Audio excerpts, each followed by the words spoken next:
निकल के हे तपस्या चला तू जल हम पोपी जय बिना तू पोपी छोड़ क्या लियल हो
यही से यहाँ के पोपी छोड़ के केदली लिए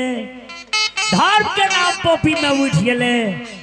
पाप के व्यवहार भे गए नित दिना लूल्हा नेंगरा जन्म लेलके नित दिना भूतबाय मनरबाय भेले धर्म के नाम पोपी में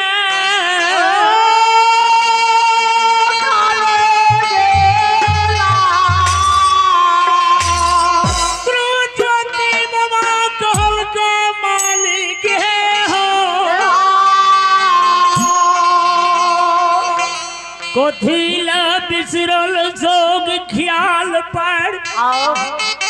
जे पोपी के याद पार दल रच रच के धमराज के गहवर बांधलिए गंगा जल भर जसोगा ब्रिज झुरपली दूध भात खिया कोयली के पसली कहियो ने कोयली के मुखार बिन से अशोका पोपी में भगत है नाम से ये धयाज ठाकुर जी अनल बनता चनल लकड़ी काट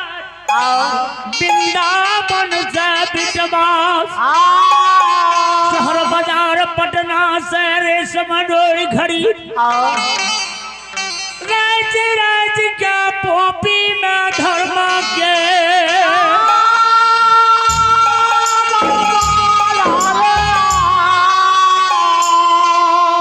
उतरे कहने हाय ठाकुर जी